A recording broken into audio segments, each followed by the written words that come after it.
Children, to continue with the topic oogenesis, now let me show you the various types of follicles that are present in the ovary.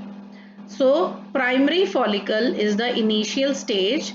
I told you in the previous video that follicle is a layer of granulosa cells and inside it is primary oocyte. So both these things combine together to form primary follicle. Again, let me tell you, a layer of granulosa cells and inside it is primary oocyte. So this structure is now known as primary follicle. Primary follicle then converts into secondary follicle. So you can see little bit difference is there.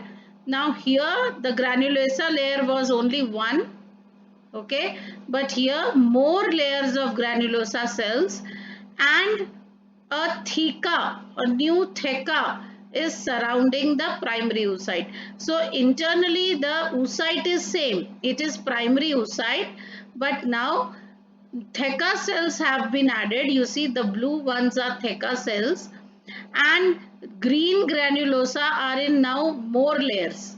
Here the granulosa cells were having only one layer, but now the granulosa cells are in multiple layers, and there is one new thing which has been added, that is theca cells surrounding the granulosa layer, and but the oocyte inside is same, it is primary oocyte. So children, mind it, some children may confuse कि secondary follicle है तो अंदर secondary oocyte है. No, please remember this. Even in the secondary follicle, the oocyte which is present in is primary one. This is primary oocyte. So this is the stage called secondary follicle. Now the secondary follicle gets matured into tertiary follicle. You see, it is again quite different from the secondary one. Here you see fluid filled cavity which is known as antrum. You can see this cavity, the fluid filled cavity develops. The theca layer forms inner theca. So now the theca is divided into two layers, the inner theca which is called interna and the outer theca which is called externa. So these are the new additions in the tertiary follicle. Again inside there is primary oocyte. And now the Graafian follicle, you see, this is the well developed or mature, we can say, follicle. It has theca, again externa, then interna. The fluid filled cavity has now increased. You see the antrum. Granulosa cells are also present, okay, and there is a cumulus ophorus which is actually attaching the oocyte with the granulosa layer, you can see, and this is corona radiata. So you see the various follicles and how these follicles are different from each other. Now let's move on, children. The primary oocyte in tertiary follicle, as I told you, the oocyte is still same, though the follicles have changed from primary to secondary and from secondary to tertiary, but inside these follicles the oocyte is still primary oocyte. So let's see that the primary oocyte in tertiary follicle grows and undergoes first unequal meiotic division to form a large haploid secondary oocyte and a tiny first polar body.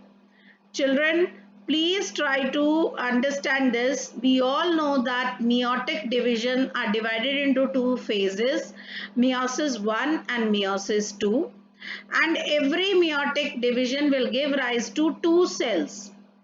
Here also the two cells are produced, but the division is not equal, it is unequal. So the primary oocyte which was present in the tertiary follicle here, the primary oocyte which is present inside the tertiary follicle, this will undergo first meiotic division which is unequal, and because it is unequal, two cells will be formed. One will be large haploid secondary oocyte and the other one is tiny first polar body. So now the tertiary follicle is having secondary oocyte. So secondary oocyte retains the nutrient rich cytoplasm of the primary oocyte. So the cytoplasm which was inside the primary oocyte, the full or the whole of the cytoplasm has been passed on to the secondary oocyte, and the first polar body is not getting that much of cytoplasm. Therefore, the size of secondary oocyte is big and all the nutrient present in the cytoplasm has been passed on to the secondary oocyte. Children, it is still unknown what is the fate of first polar body.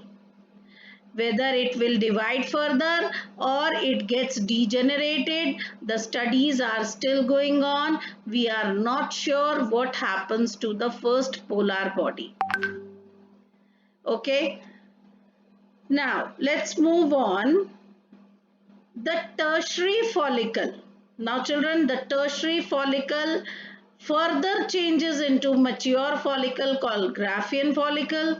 I just told you when I started the video. We see that now the follicle or the Graafian follicle is having secondary oocyte inside it. So the secondary oocyte forms a new membrane which is called zona pellucida. Now this secondary oocyte is forming a new membrane which is known as zona pellucida, and Graafian follicle now ruptures to release the secondary oocyte or the ovum. So this is that is why we call Graafian follicle as the mature follicle, because this is the last stage of follicular development, and Graafian follicle will now rupture, and this Graafian follicle as it ruptures, it will release secondary oocyte or ovum from the ovary, and this process of releasing of secondary oocyte from the Graafian follicle is called ovulation. Clear? Children, this is oogenesis flowchart, very important. Children, whenever you draw, this question generally comes in your board exams. Whenever you are drawing this flow chart, always keep in mind to write correct stages in front of the particular, the flow chart, the lines that you write. Children, generally I see when I go for board examination checking, I see that the flow chart is correct, but the stages you write in front of them are wrong, because you're not paying attention to keep the alignment of the labeling and the flow chart together. So again, I am repeating, this is very important. You can lose marks if you are not paying attention. So let's see the oogenesis flow chart. Oogenesis starts from the oogonia. Oogonia are diploid, 46 chromosomes. Oogonia are diploid, so we have written 2n. Now these oogonia undergo mitosis to increase in number in the embryonic stage. When the female is in the fetal form, she is just started development and she is just an embryo.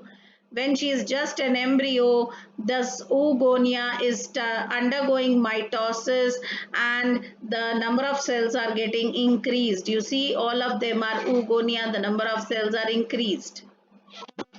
Now this oogonia one of this has started maturing, and one of these oogonia is now known as primary oocyte. These primary oocytes again are diploid. They grow in size. You see, you can see their size has been increased. They grow in size. The primary oocyte is diploid. After the size has increased, it is still diploid because no division has occurred. Now this primary oocyte, which is well developed, grown in size, contains lot of cytoplasm, it is full of nutrients. This primary oocyte will undergo first meiotic division, which is before ovulation.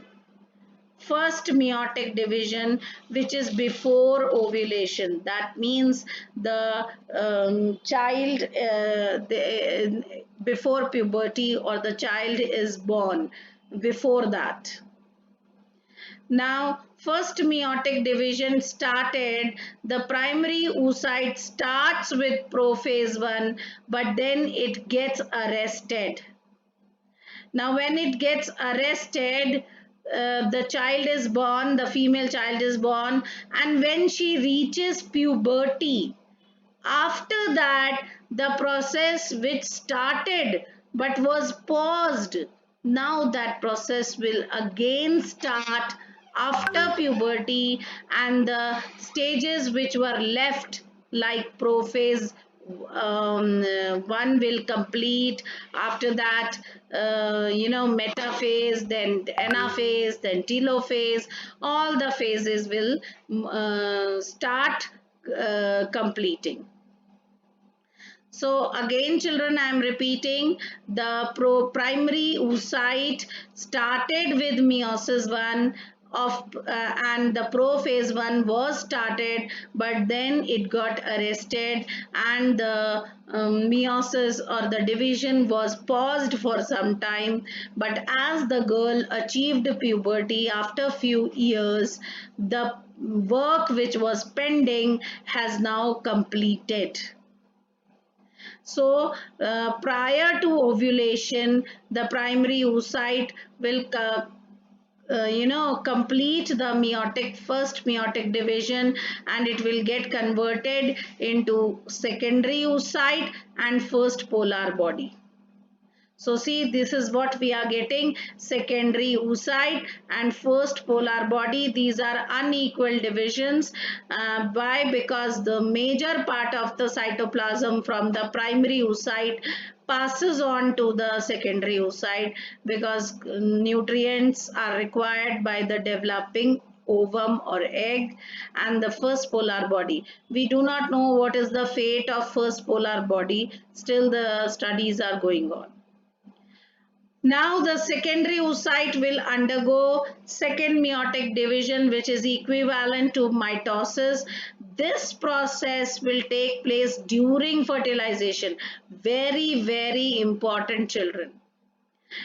During fertilization means when the sperm is reaching the fallopian tube, and egg is also waiting there for the sperm to come and fertilize. That point of time, second meiotic division will take place. Yani fertilization will also take place, and simultaneously the rest of the division which was pending, that is meiosis 2, will also take place at that particular time, and hence the second meiotic division will again give rise to unequal two byproducts. One is the ovum or the ooted, and the other one is the second polar body, again unequal because the ovum is larger in size and the second polar body is very small. So I hope this is you must have understood what is oogenesis now. Children, this is very, very important, and I think you should go through the video again and again so that the things get more clearer to you.